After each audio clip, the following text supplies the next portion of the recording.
Hello student, আমি রমেন। আজকে GK ক্লাসে তোমাদের স্বাগত জানাই। আজকে জিকে ক্লাসে 20টা ইম্পর্টেন্ট এমসিকিউ কোশ্চেন নিয়ে আলোচনা করব, যেটা কেন্দ্র বলো রাজ্য বলো সমস্ত সরকারি চাকরির পরীক্ষা এখান থেকে কমন আসবে। আর বলে রাখি, যারা নতুন দর্শক আছো, ফেসবুক পেজ থেকে দেখছো, প্রত্যেক দিন রাত 9টায় আমাদের ফেসবুক পেজে জিকে এবং ম্যাথের ক্লাস করানো হয়। এবং যারা ইউটিউব থেকে দেখছো, প্রত্যেক দিন সকাল 10টায় ইউটিউব চ্যানেলে জিকে এবং ম্যাথের ক্লাস করানো হয়। তাই নতুন দর্শক হলে ফেসবুক পেজ থেকে দেখলে ফলো করবে, ইউটিউব থেকে দেখলে সাবস্ক্রাইব করবে। চলো আজকে ফার্স্ট কোশ্চেন, পেন্সিলে কি ব্যবহার করা হয়? প্রত্যেকে পারবে। 4টি অপশনের মধ্যে সঠিক উত্তর অপশান ডি, গ্রাফাইট কিন্তু ব্যবহার করা হয়। তোমরা জানো পেন্সিলের ডগায় কিন্তু যেটা দিয়ে লেখা হয় সেটা কিন্তু গ্রাফাইট। এটা কিন্তু বিভিন্ন পরীক্ষায় আসে আর এখান থেকে কমন অবশ্যই পাবে। চলো বলে রাখি, তোমরা যারা ডাব্লিউপি কনস্টেবলের জন্য প্রস্তুতি নিচ্ছ, তোমাদের জন্য 10টা প্র্যাকটিস সেট রেডি করেছি যার দাম 50 টাকা। যারা কেপি কনস্টেবলের জন্য প্রস্তুতি নিচ্ছ, তোমাদের জন্য 20টা প্র্যাকটিস সেট রেডি করেছি যার দাম 99 টাকা। যারা ডাব্লিউপি কেপি জিকে সাজেশন নিতে চাও 5500 এমসিকিউর, তার দাম 99 টাকা। যারা ডাব্লিউপি মেন এবং জেল পুলিশের ইংলিশ সাজেশন নিতে চাও, তার দাম 60 টাকা। এবং আরপিএফ রেলওয়ের জন্য জিকে সাজেশন মাত্র 80 টাকায় তোমরা পেয়ে যাবে। আর এখন পুজো স্পেশাল অফার চলছে। ডাব্লিউপি এবং কেপি যদি একসাথে নাও তাহলে তোমাদের 120 প্রাইস পড়বে। তার জন্য তো আমাদের হোয়াটসঅ্যাপে কিন্তু তোমাকে মেসেজ করতে হবে যে ডাব্লিউপি কেপি কম্বো অফার। সেখানে পেমেন্ট লিঙ্ক দেবো, পেমেন্ট করে স্ক্রিনশট দিলে হোয়াটসঅ্যাপে তোমরা পিডিএফ পেয়ে যাবে। লিঙ্ক তোমরা কিন্তু আমাদের ডিসক্রিপশন বক্সে পেয়ে যাবে। সেখান থেকে ক্লিক করে তোমরা কিন্তু ডাইরেক্ট এই পিডিএফগুলোকে বাই করে নিতে পারো। কোনো সমস্যা হলে আমাদের সাথে হোয়াটসঅ্যাপে যোগাযোগ করতে পারো। চলো নেক্সট কোশ্চেন, ভারতের ক্ষুদ্রতম রাজ্য কোনটি? 4টি অপশনের মধ্যে কোনটা সঠিক উত্তর হবে অবশ্যই কমেন্ট করে তোমরা বলো। তার আগে এখানে সঠিক উত্তর বলে দিই, তোমাদের অপশান ডি গোয়া হবে সঠিক উত্তর।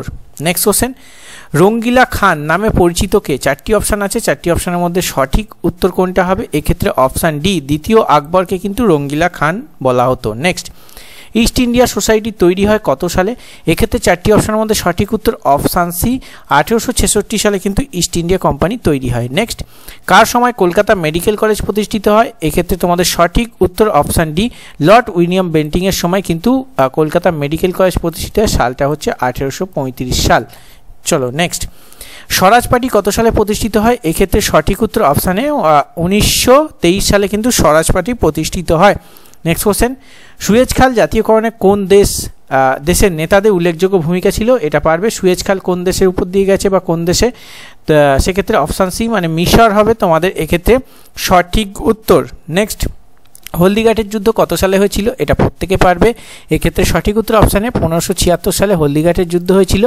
আর পানিপথের প্রথম যুদ্ধ 1526, দ্বিতীয় যুদ্ধ কত 1556, আর তৃতীয় যুদ্ধ পানিপথের হচ্ছে 1761। ঠিক আছে, পানিপথের ফার্স্ট যুদ্ধ, সেকেন্ড যুদ্ধ 1556 পানিপথের, আর পানিপথের থার্ড যুদ্ধ 1761। প্রত্যেকটা অপশান কিন্তু টাচে আছে। কোশ্চেনের স্ট্যান্ডার্ড এখান থেকেই বোঝা যায়। চলো নেক্সট, বাংলার সর্বাধিক বৃষ্টিপাতযুক্ত জায়গা বক্সাদুয়ার কোন জেলায় অবস্থিত? এক্ষেত্রে সঠিক উত্তর অপশান সি, জলপাইগুড়ি হবে তোমাদের এক্ষেত্রে সঠিক উত্তর। নেক্সট কোশ্চেন, মানুষের মেরুদণ্ডে অস্থির সংখ্যা কত? এক্ষেত্রে যেটা সঠিক উত্তর অপশান সি, 33টি কিন্তু অস্থি আছে মানুষের মেরুদণ্ডে। নেক্সট, শহীদ-ই আজম নামে পরিচিত কে? এক্ষেত্রে 4টি অপশনের মধ্যে সঠিক উত্তর অপশানে ভগৎ সিংকে কিন্তু শহীদ-ই আজম বলা হয়। নেক্সট, রাজীব গান্ধী আন্তর্জাতিক বিমানবন্দর কোথায় অবস্থিত? এক্ষেত্রে সঠিক উত্তর অপশান সি, হায়দ্রাবাদ হবে তোমাদের এক্ষেত্রে সঠিক উত্তর। নেক্সট কোশ্চেন, ভারতের প্রথম প্রকাশিত সংবাদপত্র কোনটি?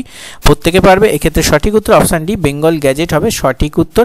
নিচে কমেন্টে বলবে যে কত সালে বেঙ্গল গ্যাজেট প্রকাশিত হয়। নেক্সট, কলকাতা কত সালে এশিয়াটিক সোসাইটি প্রতিষ্ঠিত হয়? এটা কিন্তু কমন কোশ্চেন। এক্ষেত্রে সঠিক উত্তর অপশানে 1784 সালে কিন্তু এশিয়াটিক সোসাইটি প্রতিষ্ঠিত হয়। নেক্সট, ইন্দিরা পয়েন্ট কোথায় অবস্থিত? একটি ইউনিক ধরনের কোশ্চেন। তোমরা ইন্দিরা পয়েন্ট দেখেছো, তো ইন্দিরা পয়েন্ট কোথায় অবস্থিত সেটা তোমাদের কমেন্ট বক্সে বলতে হবে। এক্ষেত্রে সঠিক উত্তর হয়ে যাবে তোমাদের অপশান ডি, আন্দামানে কিন্তু অবস্থিত Indira Point. Next question, Nabagopal Mitra কত সালে হিন্দু মেলা প্রতিষ্ঠা করেন? প্রত্যেকে পারবে। এক্ষেত্রে সঠিক উত্তর তোমাদের হয়ে যাবে অপশান ডি, 1867 সালে নবগোপাল মিত্র কিন্তু হিন্দু মেলা প্রতিষ্ঠা করেন। নেক্সট কোশ্চেন, রাজ্য পুনর্গঠন আইন কবে পাস করা হয়? এক্ষেত্রে সঠিক উত্তর অপশানে 1956 সালে হবে সঠিক উত্তর। নেক্সট কোশ্চেন, নীলগিরি পর্বতের সর্বোচ্চ শৃঙ্গের নাম কি? এক্ষেত্রে সঠিক উত্তর হয়ে যাবে অপশান ডি, নীলগিরি পর্বতের সর্বোচ্চ শৃঙ্গ হচ্ছে দোদাবেতা। নেক্সট কোশ্চেন, ইউরোপের ককপিট কাকে বলা হয়? তোমাদের এক্ষেত্রে সঠিক উত্তর অপশানে বেলজিয়ামকে বলা হয় ইউরোপের cockpit. Next question, Hari Singh কে ছিলেন? তোমরা প্রত্যেকে পারবে, কাশ্মীরের মহারাজা বা কাশ্মীরের রাজা ছিলেন কিন্তু হরি সিং। তো আজকে তোমাদের 20টা ইম্পর্টেন্ট এমসিকিউ কোশ্চেন নিয়ে আলোচনা করলাম। 20তে কত পেলে অবশ্যই তোমরা কমেন্ট বক্সে জানাবে। আর আজকের সেটটা তোমাদের কেমন লাগলো সেটাও মূল্যবান ফিডব্যাক তোমরা কিন্তু কমেন্ট করে বলবে। আর অবশ্যই নতুন দর্শক হলে ফেসবুক পেজ থেকে দেখলে ফেসবুক পেজটাকে ফলো করবে, ইউটিউব থেকে দেখলে ইউটিউব থেকে সাবস্ক্রাইব করবে। চলো দেখা হচ্ছে নেক্সট ক্লাসে, তখন সুস্থ থাকবে, ভালো থাকবে। জয় হিন্দ, বন্দে মাতরম।